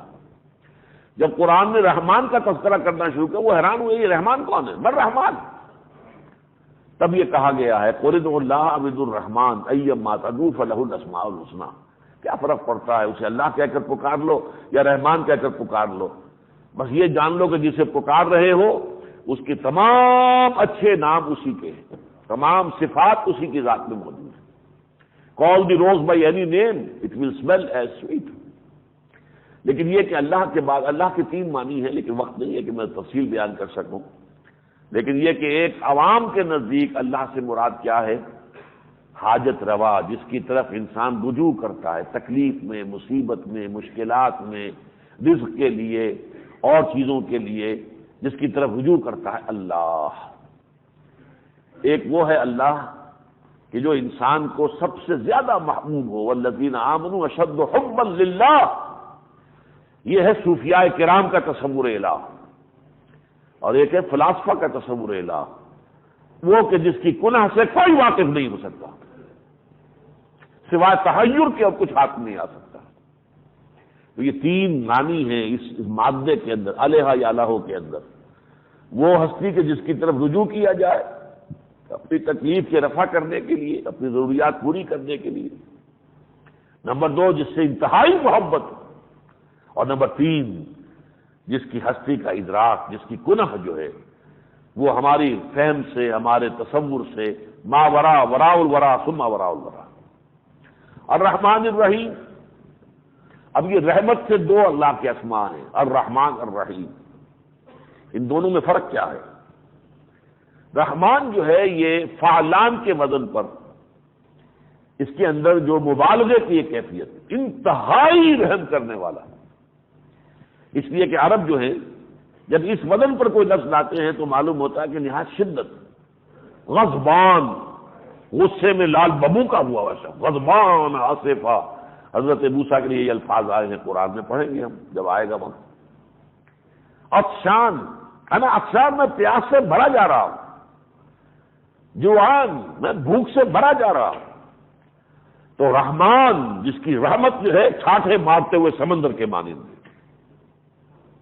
اور رحیم فعیل کے وزن پر ہے۔ فعیل صفت مشبہ ہے، جب کوئی صفت کسی کی ذات میں مستقل ہو جائے، دائم ہو جائے، تو وہ فعیل کے وزن پر آتی ہے۔ اس کی رحمت چھاٹے مارتے ہوئے سمندر کے مانند بھی ہے، اور اس کی رحمت میں دوام ہے، مستقل ہے، دریا کی طرح رواں دواں ہے۔ یہ دونوں شانیں اللہ تعالی کی رحمت کی بیک وقت موجود ہیں۔ ہم اس کا اندازہ کر سکتے ہیں تھوڑا سا ایک مثال سے۔ فرض کیجئے کہیں کوئی ایکسیڈنٹ ہوا ہو، اور وہاں آپ دیکھیں کہ کوئی خاتون جو ہے وہ تو مر گئی بیچاری، دودھ پیتا بچہ جو ہے اس کے چھاتی کے ساتھ چمٹا ہوا ہے، اور پتہ بھی نہیں کون ہے، کہاں سے آئی ہے، کوئی اس کا پتہ نہیں، کوئی اس کے ساتھ نہیں۔ اس کیفیت کو دیکھ کر ہر شخص کا دل پسیج جائے گا، اور ہر شخص چاہے گا اس بچے کی اب کفالت میں اپنے ذمے دے دوں۔ یہ بچہ اب رہ گیا ہے، کوئی اس کا والی وارث نہیں رہا، کوئی پرورش کرنے والا نہیں. ذرا سی بھی طبیعت کے اندر اگر نیکی ہے تو ہر شخص چاہے گا کہ میں اسے لے لوں اور اس کی پرورش کو ذمہ داری میں اٹھا لوں. لیکن ہو سکتا ہے کہ وہ جذبات کے جوش میں آپ یہ کام تو کر جائیں، کچھ دنوں کے بعد آپ کو پچھتاوا ہو جائے یہ میں خام خواہ ذمہ داری جو ہے لے بیٹھا، یہ بوجھ ہے جو میں نے اپنے اوپر طاری کر لیا. تو ہمارا وہ جذبہ ختم ہو جاتا ہے، وہ مستقل اور دائم نہیں ہے. اللہ کی رحمت میں جوش بھی ہے اور دوام بھی ہے، دونوں چیزیں بیک وقت موجود. الرحمن الرحیم مالک یوم الدین، جو جزا و سزا کے دن کا مالک ہے، مختار مطلق ہے. لمن الملک اليوم للہ الواحد القہار، کسی کی کوئی وہاں سفارش نہیں چلے گی، کسی کا زور نہیں چلے گا، کوئی دے دلا کے نہیں چھوٹ سکو گے، کوئی مدد نہیں ملے گی. مطلقاً لمن الملک اليوم، آج کس کے ہاتھ میں اختیار ہے؟ بادشاہی ہے. للہ الواحد القہار، اس اللہ کے ہاتھ میں ہے جو اکیلا ہے، تنہا ہے اور چھایا ہوا ہے پوری کائنات کے اوپر. مالک یوم الدین. اب دیکھیے یہ ایک جملہ مکمل ہوا گرامر کی روح سے. الحمدللہ رب العالمین الرحمن الرحیم مالک یوم الدین. کل حمد و ثنا اور شکر اس اللہ کے لیے ہے جو تمام جہانوں کا پروردگار اور مالک ہے، جو رحمان ہے، جو رحیم ہے، اور جو جزا و سزا کے دن کا مختار مطلق ہے، مالک ہے، مالک حقیقی ہے، بادشاہ حقیقی. اس کے بعد وہ ہینڈ شیک ہے. اب ایاک نعبد و ایاک نستعین، پروردگار ہم تیری ہی بندگی کرتے ہیں اور کرتے رہیں گے. اس میں یہ جو کا ہے، جو اس کا مفعول ہے اس کو پہلے لے آیا، ایاک نعبد، اس میں حصر کا مضمون، صرف تیری ہی بندگی کرتے ہیں. اور فعل مضارع میں آپ کو معلوم ہے عربی میں حال بھی ہوتا ہے مستقبل بھی، اس لیے میں نے ترجمہ کیا کیا، ہم صرف تیری ہی بندگی کرتے ہیں اور کرتے رہیں گے، اور ہم صرف تجھ سے مدد چاہتے ہیں اور چاہتے رہیں گے. اب اس میں جو میں نے یہ ہینڈ شیک کہا تھا، جو میں بعد میں جو حدیث قدسی آپ کو سناؤں گا اس سے آپ کو اس ہینڈ شیک کا صحیح تصور سامنے آئے گا. لیکن یہاں جو نقطہ سمجھنے کا ہے وہ کیا ہے؟ فیصلہ تو کر لینا آسان ہے کہ اللہ تیری ہی بندگی کروں گا، لیکن اس فیصلے کو نبھانا بہت مشکل ہے. یہ شہادت گاہ الفت میں قدم رکھنا ہے، لوگ آسان سمجھتے ہیں مسلمان ہونا. اب جو تقاضے ہیں اللہ کی بندگی کے ان کو پورا کرنا آسان نہیں. لہذا فوراً اللہ کی پناہ میں اللہ تیری ہی مدد چاہتا ہوں، فیصلہ تو میں نے کر لیا ہے، تیری ہی بندگی کروں گا، وعدہ کر رہا ہوں، لیکن تیری مدد تو مجھے اگر. اسی لیے دیکھیے وہ جو حضور کے جو معصورہ جو ہے آپ کے اذکار، تو ہر نماز کے بعد آپ کا ایک ذکر یہ بھی ہے، اللہم اعنی علی ذکرک و شکرک و حسن عبادتک، پروردگار میری مدد فرما کہ میں تجھے یاد رکھ سکوں، تیرا شکر ادا کر سکوں، اور حسن عبادت، اچھی بندگی تیری بجا لاؤں. تیری مدد کے بغیر میں نہیں کر سکوں گا. ایاک نعبد و ایاک نستعین، یہ کیفیت خاص طور پر جب بھی آپ اس آیت کو پڑھیں تو آپ کے اوپر طاری ہونی چاہیے کہ پہلے کپ کپی طاری ہو جائے. ایاک نعبد، آسان کام نہیں ہے یہ. اے اللہ میں وعدہ تو کر رہا ہوں، میں نے ارادہ کر لیا ہے، اے اللہ میں تیری جناب میں اقرار کر رہا ہوں، لیکن اے اللہ میں محتاج ہوں تیری مدد کا. تیری طرف سے توفیق ہوگی، تحصیل ہوگی، تعاون ہوگا، نصرت ہوگی، تب ہی میں کر سکوں گا، ورنہ نہیں. اب اس کے بعد جو تیسرا حصہ ہے یہ ایاک نعبد و ایاک نستعین، آیت ایک ہے، جملے دو ہیں. پہلے کیا تھا؟ 3 آیتیں جملہ ایک، الحمدللہ رب العالمین الرحمن الرحیم مالک یوم الدین، آیتیں 3 جملہ ایک. اب یہ آیت ایک ہے، ایاک نعبد و مکمل جملہ ہے، جملہ ایک فعلیہ خبریہ، ایاک نستعین دوسرا جملہ ہے، بیچ میں حرف واو ہے. واو جوڑتا ہے نا، اس سے پہلے حرف واو نہیں آیا، نوٹ کر لیجئے. الحمدللہ رب العالمین والرحمن والرحیم نہیں آیا، الرحمن الرحیم. ومالک یوم الدین نہیں آیا، مالک یوم الدین. کوئی حرف عطف نہیں آیا. یہ ساری اللہ تعالیٰ کی صفات اس کی ذات میں بیک وقت موجود ہے. یہاں حرف عطف آ گیا، اے اللہ تیری ہی بندگی کرتے ہیں اور کرتے رہیں گے، اور تجھ ہی سے مدد مانگتے ہیں اور مانگتے رہیں گے. ہمارا سارا دار و مدار اور توکل اگر ہے تو تیری مدد کے سہارے پر. اتنی بڑی بات کہہ رہا ہوں میں کہ اللہ تیری بندگی کروں گا. جو دعائے قنوت ہم پڑھتے ہیں، اللہم انا نستعینک ونستغفرک ونؤمن بک ونتوکل علیک ونثنی علیک الخیر ونشکرک ولا نکفرک ونخلع ونترک من یفجرک، اللہم ایاک نعبد ولک نصلی ونسجد والیک نسعی ونحفظ ونرجو رحمتک ونخشى عذابک ان عذابک بالکفار ملحق. واقعہ یہ کہ اس دعا کو پڑھتے ہوئے لرزہ طاری ہوتا ہے. کتنی بڑی بڑی باتیں میں اپنی زبان سے نکال رہا ہوں. اے اللہ میں صرف تیری ہی مدد چاہتا ہوں. ہم تو نہ معلوم کس کس کے سامنے ہاتھ پھیلاتے ہیں، کس کس کے سامنے جبہ سائی کرتے ہیں، کس کس کے سامنے اپنی جو عزت نفس ہے اس کا بیڑا غرق کرتے ہیں. پھر نخلا ہوا نظروں کو میں جو بھی تیری نافرمانی کرے ہم اس کو چھوڑ دیتے ہیں، اس سے ترک کر دیتے ہیں، ترک تعلق کر دیتے ہیں. ہم کرتے ہیں کسی سے ترک تعلق، دوستی ہے، رشتہ داری ہے، کیا کریں؟ وہ اپنا عمل جانے، میں اپنا عمل جانوں. ہمارا طرز عمل تو یہ ہے. تو کتنا بڑا دعویٰ ہے اس کے اندر. اور وہ پورا دعویٰ جو ہے اس ایک جملے میں ایاک نعبد، پروردگار تیری ہی بندگی کرتے ہیں اور کرتے رہیں گے. لیکن اس وقت جو ہے فوری طور پر جو ہے آپ کے سامنے کیفیت آ جانی چاہیے، اے اللہ میں کر سکوں گا، ایاک نستعین، بشرطے کہ تیری مدد شامل حال. اب دیکھیے یہ ایاک نستعین کی تشریح ہے جو آخری 3 آیتوں میں، اور یہ پھر ایک جملہ بنتا ہے. کیا مدد چاہیے مجھے؟ پیسہ چاہیے؟ دولت چاہیے؟ نہیں نہیں نہیں، اے اللہ مجھے یہ نہیں چاہیے. کیا چاہیے؟ اہدنا الصراط المستقیم.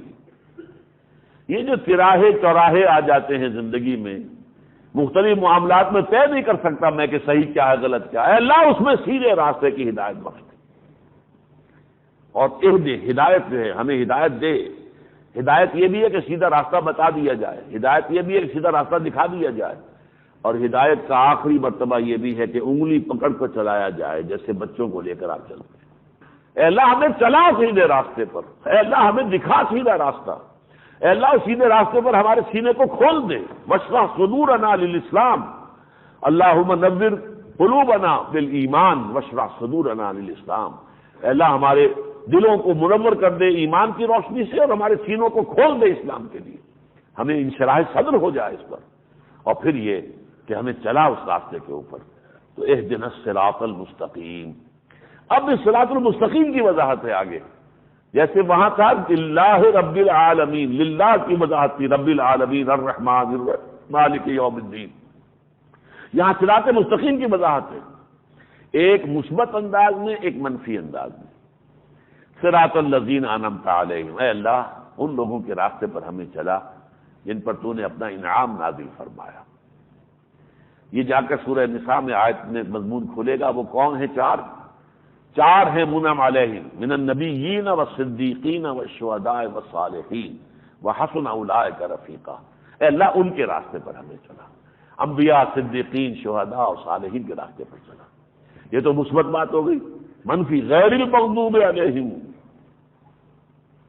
نہ وہ کہ جن پر تیرا غضب نازل ہوا، ولا الضالین، اور نہ ہی گمراہ جو لوگ راستے سے صراط المستقیم سے بھٹک گئے. ان میں فرق کیا ہے؟ جو شرارت نفس کی وجہ سے غلط راستے پر چلتا ہے اس پر اللہ کا غضب نازل ہوتا ہے، اور جس کی نیت غلط نہیں ہوتی لیکن وہ غلو کر کے جذبات میں آ کر کو غلط راستہ اختیار کر لیتا ہے تو وہ ہے ضال، گمراہ، نیت خراب نہیں تھی.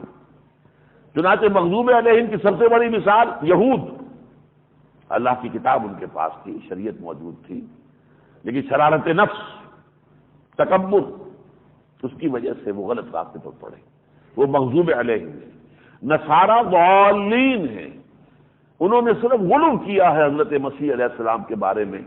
جیسے ہمارے یہاں بھی بعض لوگ نعت گو جو ہوتے ہیں اور نعت خواں جو ہوتے ہیں پھر حضور کی شان بیان کرتے ہیں تو کبھی کبھی اللہ سے بھی اوپر لے جاتے ہیں. یہ مبالغہ ہوتا ہے نیک نیت اس سے محبت حب رسول ہی کے تحت کر رہے ہیں نا.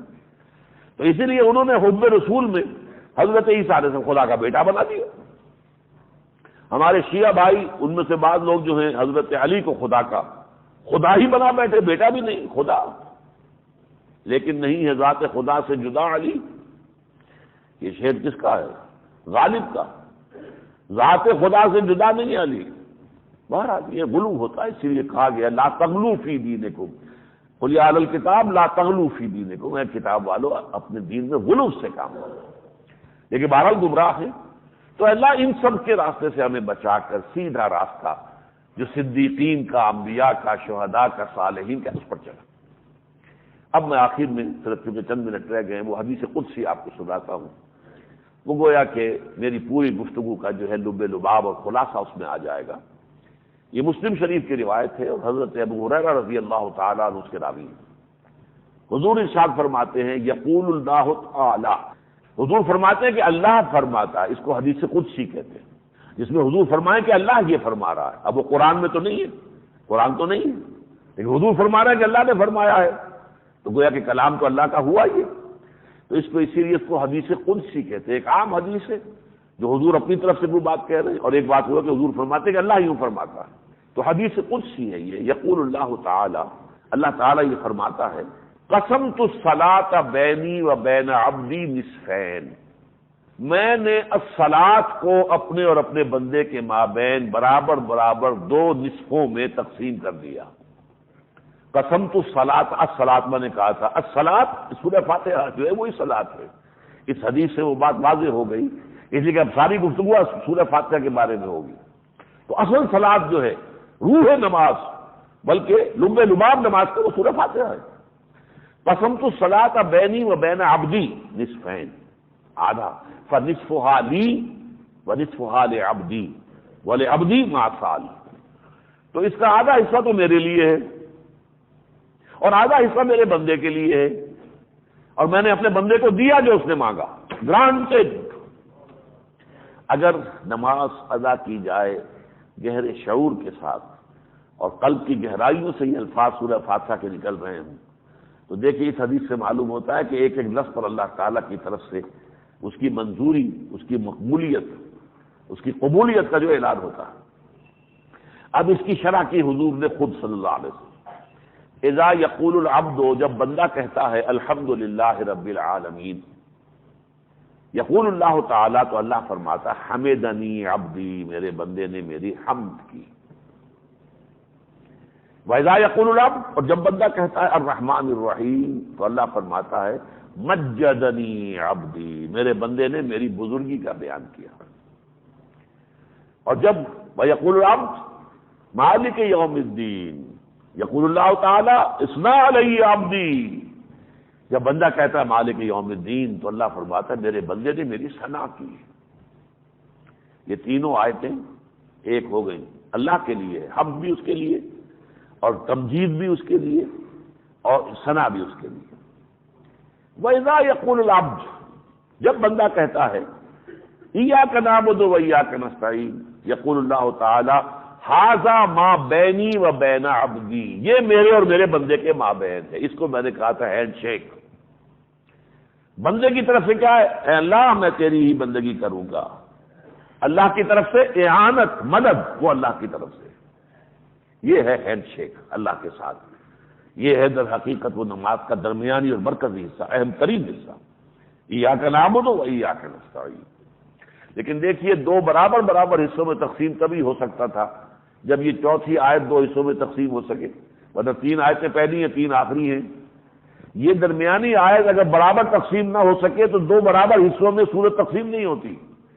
اور اسی سے یہ بھی ثابت ہوا کہ امام ابو حنیفہ کا موقف درست ہے کہ آیت بسم اللہ جو ہے وہ سورہ فاتحہ میں شامل نہیں ہے۔ اس حدیث قدسی میں آیت بسم اللہ کا ذکر نہیں ہے۔ شرح جو ہوئی ہے اذا یقول العبد الحمدللہ رب العالمین، یقول اللہ تعالی حمدنی عبدی، واذا یقول العبد الرحمن الرحیم قال اللہ تعالی مجدنی عبدی، ویقول العبد مالک یوم الدین، یقول اللہ تعالی اثنا علی عبدی، واذا یقول العبد ایاک نعبد و ایاک نستعین، یقول اللہ تعالی ھذا ما بینی و بین عبدی ولعبدی ما سأل، میرے بندے نے مجھ سے اعانت طلب کی ہے، مدد چاہیے، میں نے دی، گرانٹڈ۔ اس کے بعد وَإِذَا يَقُولُ الْعَبْدُ، اس کے بعد حضور نے بقیہ تین آیتوں کو صرف ایک جملے میں لے لیا۔ وَإِذَا يَقُولُ الْعَبْدُ اهْدِنَا الصِّرَاطَ الْمُسْتَقِيمَ صِرَاطَ الَّذِينَ أَنْعَمْتَ عَلَيْهِمْ غَيْرِ الْمَغْضُوبِ عَلَيْهِمْ وَلَا الضَّالِّينَ، یقول اللہ تعالی ھذا لعبدی ولعبدی ما سأل، یہ حصہ میرے بندے کے لیے ہے۔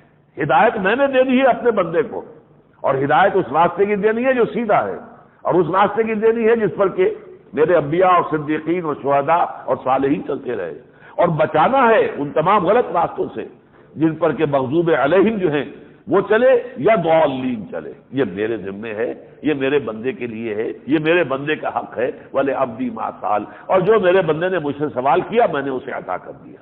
بارک اللہ لی ولکم فی القرآن العظیم ونفعنی وإیاکم بالآیات۔